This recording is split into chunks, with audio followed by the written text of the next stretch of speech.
Welcome to Matt Bajerski YouTube channel, I think. Where's it going? Who knows these days? I've had my hair cut. I decided to take a little bit off there and leave it a little bit longer there.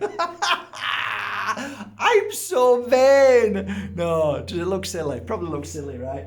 I used to be a hairdresser, did I ever tell you? I swear to God I was a hairdresser.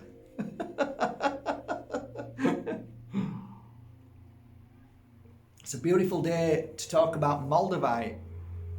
And there's a reason why I'm going to talk about Moldavite, and I'll tell you that later. But yeah, it's great to have a chat about Moldavite. Moldavite to me is, I guess, my best friend, my go-to. If I ever think about a crystal, it's not a crystal! Yeah, I know! Oh, this idiot! Yeah, I am! I'm an idiot! Now go away! Yeah, I'm talking to you. Yeah, there's always one. Sit down. Sit down. Shh. Just listen. I know it's not a crystal. It's a meteorite, and it's travelled from far where nobody knows. We have our thoughts and feelings about it. We've meditated with it. And if you've worked with it as long as me, you start to see and feel things that you've never felt before. Wow, this is amazing.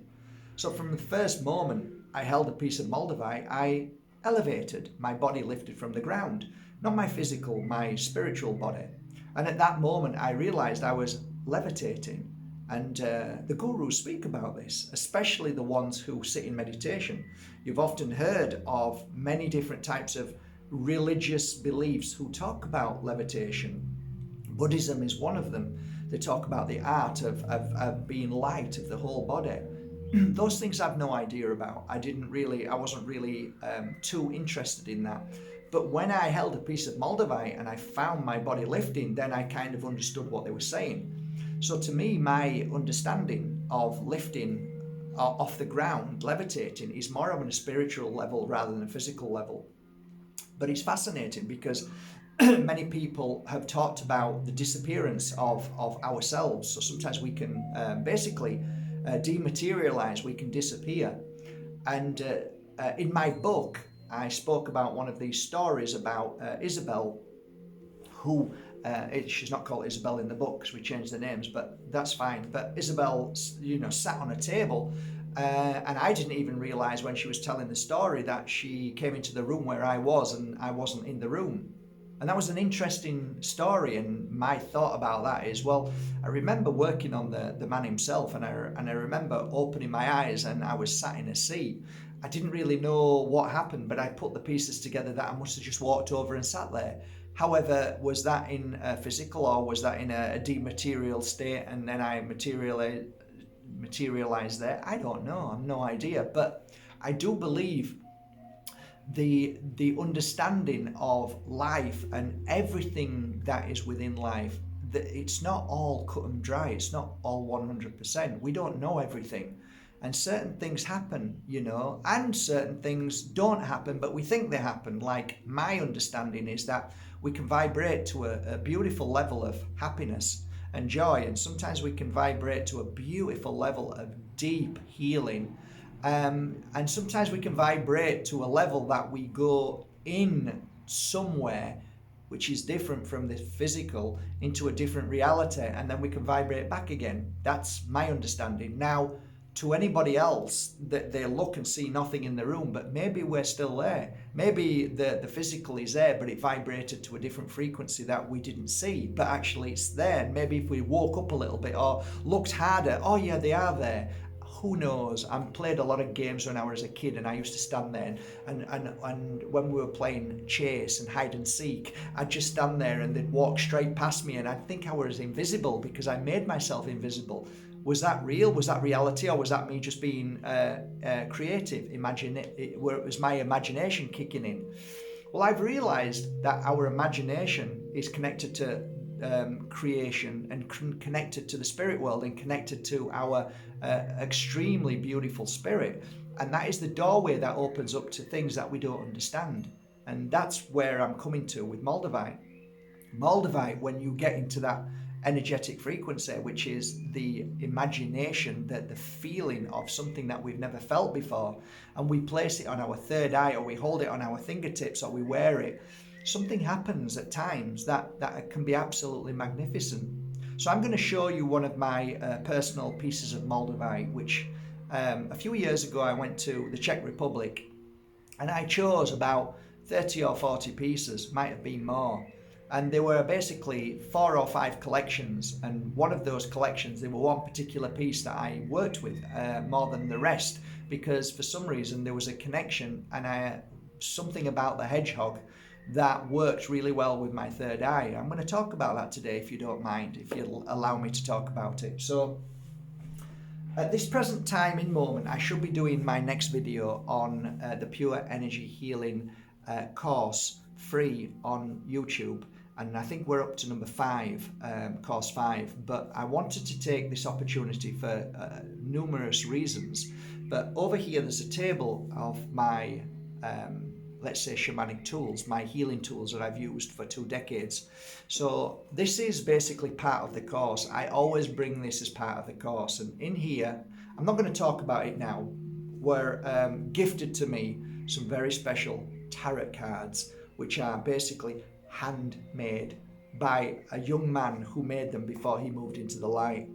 That's the story in Diary of an Accidental Psychic. If you want to go there, you'll see it. But these are the cards. Well, next to the cards, here is a very special Moldavite. So I'm going to put this here. And I'm going to open it. And it's only a small piece, but it's very, very delicate and very beautiful. And if you imagine that 50 million years ago, when the meteorite hit the ground and created that impact of energy and then burst out the sand, turning it into glass, that glass combined with the meteorite created this. And I'm going to turn it around this way so you can see it. Looks like a butterfly, doesn't it? I know it's hard to see, but it's the most exquisite Moldavite in the world. It's absolutely beautiful. Look at that. Can you see that beautiful piece of cloud in there? So this is only what Moldavite can give, not the fee. You can't fake that. But here it is.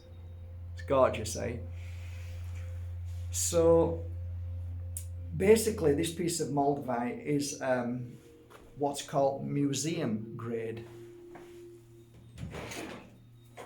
And what that means is when dealers who buy meteorites, some of them start to look for quality in certain meteorites. I have no really true understanding of that because I have no interest in that.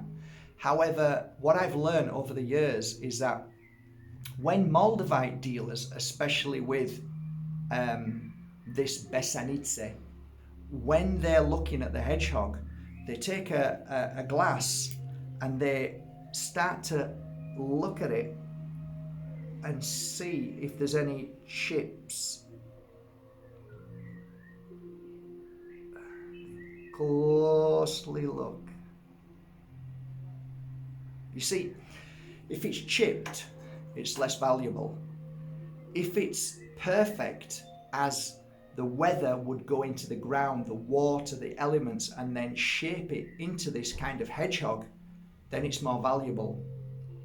Anyway, to me, its value is its gift. So how I work with this is, I don't know if I've ever spoke to you about, I'm sure I have, but when you have crystals, if you have a cluster of crystals, normally on the, let's say, I don't know, clear quartz cluster, a citrine cluster, you normally have the little pointers. Now, if you're, say, take for instance, a Moroccan clear quartz cluster, if it's a young crystal, then the little pointers are tiny. The older it gets, the bigger the pointer. So the pointers, to me, were very important when I first started the healing work. Why? Well, first of all, I was noticing shamans and healers using pointers attached to different pieces of wood that they would use as what some people call wands, but they were using them, especially one shaman that I worked with. He had a Lemurian quartz pointer, and it was wrapped with a strap on a beautiful piece of wood. And he would go to PowerPoints. So not only the PowerPoints that you know as the chakras, but he was also going to different PowerPoints. And I was watching this and I said to him, you know, what I noticed was a lot of the PowerPoints, which I thought was extremely powerful, was normally in the knees and in the palms of the hand and sometimes in the temples. And I was seeing some great, wonderful things happening there. And he was saying, Mark, people don't really talk about this. They talk about chakras. It's kind of like, this is it and that's it, but there's a lot more. And I said, I can see what's happening. And, you know, I should talk about it more. And obviously I'm doing more videos day by day, but if you take a beautiful, like say clear quartz or a nice crystal with a point and work on the PowerPoints here, you'll find that your mind strengthens. You find that you allow the good energy in and the negative energy out more if you work on the PowerPoint. Anyway, get back to Moldavite, Mark. I go off on one so much. So Moldavite, especially hedgehogs, why do you think they call it hedgehogs? Because they've got points. Now there's a reason why they've got points for a healer to work with when we're working on the third eye or the temple or the knees. We're working on the energetic frequency of the pointer going into, a bit like, how do I describe it?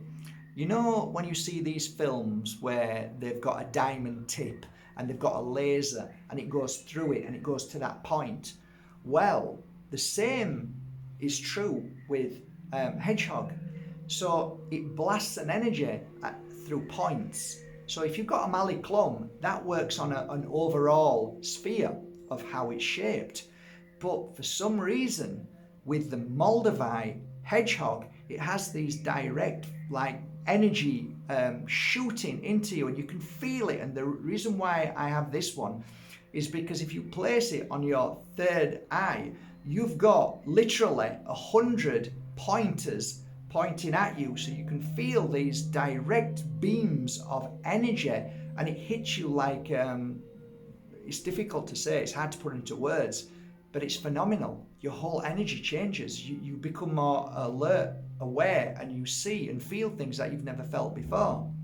This is true when you hold it in your fingers. So I swap like you would do malas. You go from one to another. I do the same with this. So I'll move my fingers across and use them all on my tips, and then I'll place it here and hold it like this way or this way. And you can also use it on the whole body as you're moving it around, and you'll feel the energy going through these pointers. So Moldavite to me always seemed to be the crystal that I had great success with. So it's easy for somebody like me as a healer to fall into the trap of always going to the Moldavite. And to begin with, at the first 2 or 3 years, I've got to hold my hands up and say that it was predominantly Moldavite that I would use most of all, because I felt safe and comfortable with it, because I knew it would always produce such amazing work. So let's say if a guy from Russia walked through the door, am I allowed to say that now? Are you all going to get offended? Let's say a man who walked through the door, because he is a man no matter what part of this world we all live on, walked through the door and laid down, and I thought, wow, there's a lot of work to be done on this person.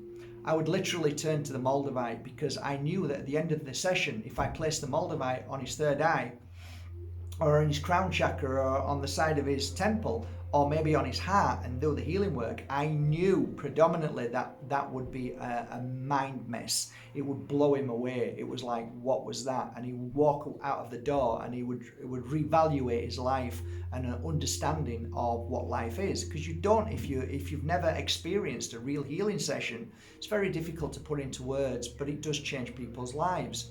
So Moldavite was always the crystal that was with me because it did the most greatest work. But as my confidence grew, so did more crystals in my life, and I introduced more and more crystals. But from 38 years old till now, I'm 53, I would always, even now, would turn to Moldavite at the most challenging points of my life.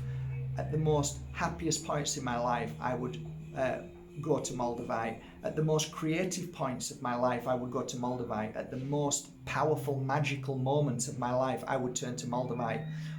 Everything that I believe within Moldavite is part of our daily experience. So it's good for everything. That's why I recommend Moldavite. I very rarely have it these days. I'm waiting upon a few pieces coming from Palo, but it's hard to get. It's gone sky high, it's rocketed. This what would maybe once have been 20 years ago 400 is now 2,000. So the price of Moldavite has gone through the roof. Why? Supply and demand. It's that simple. So this is a beautiful piece that I chose from a beautiful man. I love it to bits. It's worked magic on me. It's never let me down. It's absolutely gorgeous. I don't know if it's still 100% perfect because I've used it so long, but it's near as perfect as can be. But doesn't matter. It still works well. Even if it chips, even if it breaks in half, Moldavite still works amazing. And you can always give it to somebody else. But this is it. Moldavite has magic. Moldavite is magic. It's come from a place where I believe was magic, and it's been brought to us to help raise the frequency of this world. So why am I making this video today? Well, I'll tell you why.